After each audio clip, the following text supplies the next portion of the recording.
がここにいるうちの本物のスクールスポーツのために行こうぜベイビーバンこの国は気をつけて、現実になることがありますからね。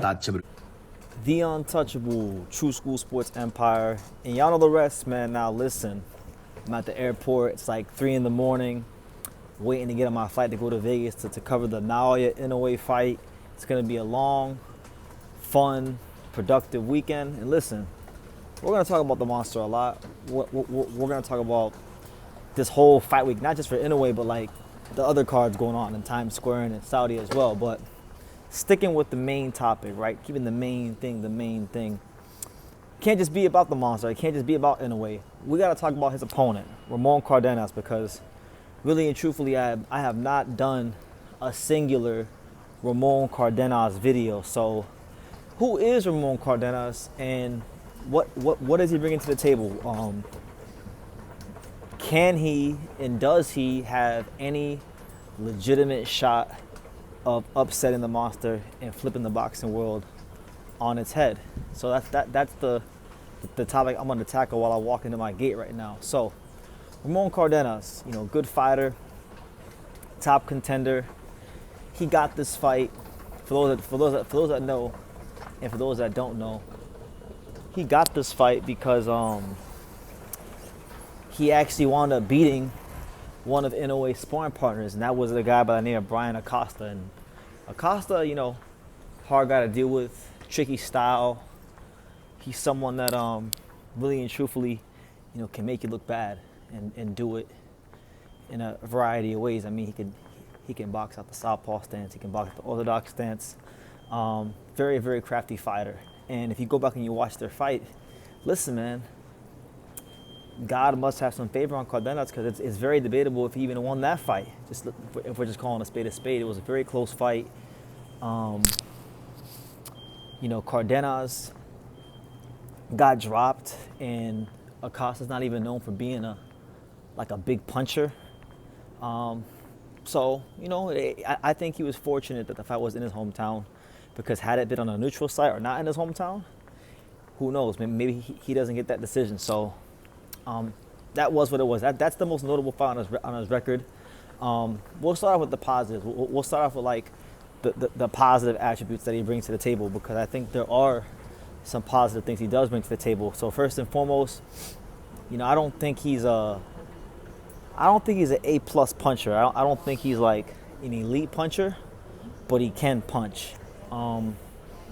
Mexican American fighter, right? So generally speaking, when it comes to Mexican American fighters, a key punch for those fighters, generally speaking, is a left hook, whether it be to the head or whether it be to the body. And it is no different with Ramon Cardenas. The left hook is like one of his money punches. He's knocked guys out to the body with that punch. He's knocked guys out to the head with that punch. And it's going to be a key punch for him with Inoue, because Naoya Inoue loves to throw the straight right hand. So if he gets him to fall short, then that's going to present some counter-punching opportunities with the left hook, right? So that's one thing I like about Cardenas. He's boxed, from what I've gathered, he's boxed around 130 rounds or something like that. So even though he's not a big name, he's not an inexperienced fighter. He just lacks high-level experience, but he's experienced. He's fought some live competition, but nothing of the caliber of Inoue. So he's definitely outgunned in the speed department. I think he's outgunned in the power department. I think he's outgunned, damn near everywhere. But I remember saying the same thing when Tank fought Lamont Roach, right? And Lamont Roach showed that, if you can fight in the pocket and you could disrupt the rhythm of the more skilled fighter, you can make things be a lot more in your favor.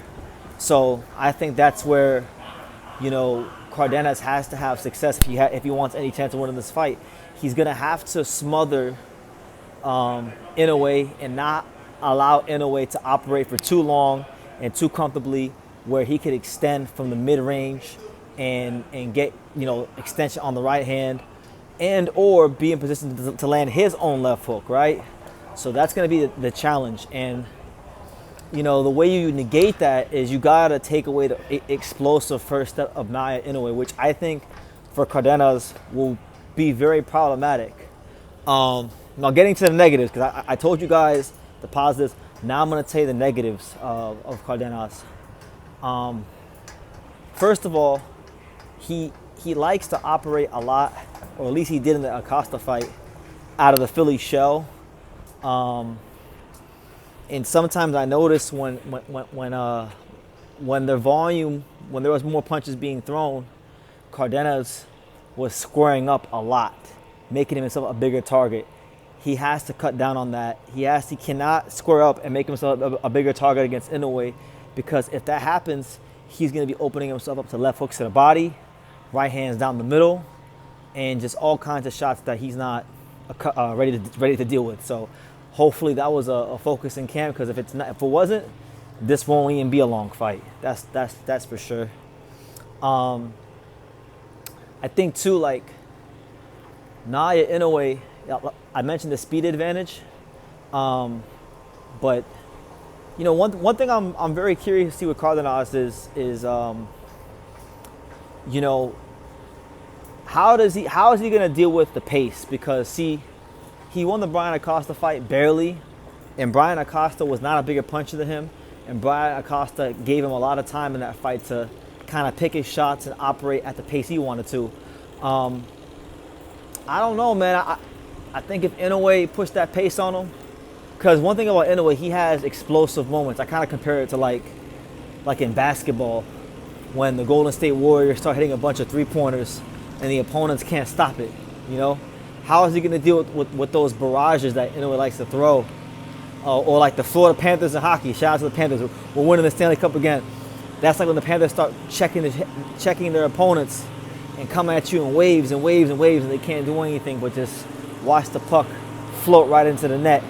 You know, how he deals with those Inoue, you know, big moments of the fight, that's going to determine if he's ready to win this fight and compete in this fight. Because in the Acosta fight, really, I mean, he's had some impressive performances on the showbox level. You know, it's 3 a.m. People are out here working hard, you know, cleaning floors, doing shit like that. But what I was saying is,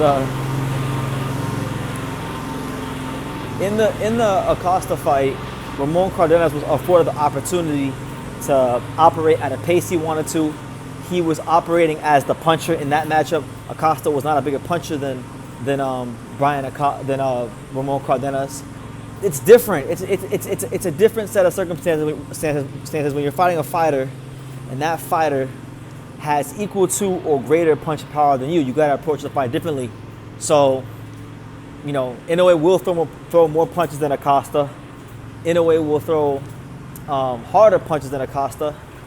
And Cardenas is a fighter where I feel as though, my tank voice, I feel as though, I just think his lack of high level experience and sometimes like not knowing his range. I think his understanding of range is a bit off, because he was using that Philly shell at the wrong distance sometimes, and that's gonna need, like in this fight, from everything I've gathered, Cardenas is gonna have to rise to the occasion in a major way, because, you know, he's a good fighter, he's a competent fighter.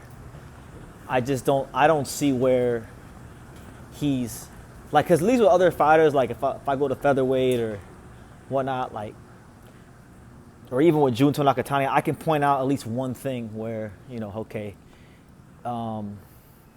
that opponent is better at Inoue at this. Cardenas, I mean, maybe, quite possibly, maybe he might have an advantage on Inoue in the physicality department, but I'm not even so sure about that one. So, from what I gathered, he's gonna have to fight and rise to the occasion. They call it rising to the occasion because, you know, you've never been at that level, so you got to go to a new level. Nothing on tape tells me or shows me that Cardenas is gonna win, so he's gonna have to fight at a level he hasn't fought at. And it's going to be very difficult because with the monster, it don't take a whole lot. You make one mistake, you show one flaw consistently enough, and it gets exploited quickly and swiftly. Like, look at the Yi Jun Kim fight. I was there back in Japan. And Yi Jun Kim can punch, and if you remember, Yi Jun Kim had when he rehydrated, he was basically a welterweight. He had a weight advantage on Inoue on fight night, and he had some success. He found some holes in the Inoue defense at times, but you saw the minute he opened up in the 4th round, Inoue put him in a bin, and that was a wrap. So you saw the levels in that fight. Now I think Cardenas is better than Yi Jun Kim. By how much, I'm not so sure, but yeah, Inoue, like best of luck to him. I got nothing bad to say about him, but from what I've watched and from what I've seen, he's gonna need to be on a different level this fight to compete. Forget about winning. He's gonna need to be on a different level to compete.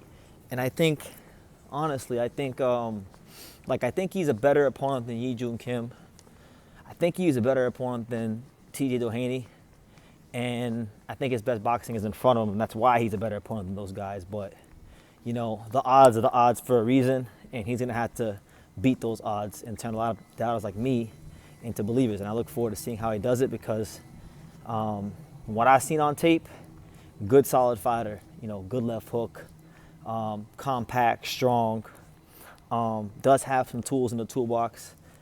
I just don't know how he's going to use those tools to offset what the monster's bringing to the table. But those are my thoughts. Ramon Cardenas, respect to him in his journey in boxing. This is a guy in Cardenas that, like many fighters, he came up the hard way. He didn't really get paid for a lot of his early fights, had that kind of thing. And now, he got a new manager and he got to this point in boxing and he's on the biggest stage fighting against one of the biggest names in boxing. And look, if he wins, oh man, all of a sudden you're talking about the next Mexican-American Chicano star. So that's what we love about this sport, the fact that you can be a quote-unquote, not me saying this, but they say quote-unquote nobody tomorrow or today and then be the world's biggest somebody tomorrow. At the end of the day, no matter how many fans Inoue has, no matter how many cheerleaders he got, it's just going to be Ramon Cardenas and Inoue in that ring. And they're going to be equal until someone, whether it's Cardenas or Inoue, shows that someone is not equal. And that's the beauty of boxing. So best of luck to Cardenas, but reviewing the tape, I didn't like what I saw, like as far as his chances to win this fight. And for me, I'm pretty sure he's going to lose this fight. Maybe I'll be wrong. And if he wins, I'll look stupid even saying that. But my thing is, how long can he compete for before Inoue inevitably finds holes and packs him up? That's where I'm at. They picked him for a reason. And I'll leave it at that.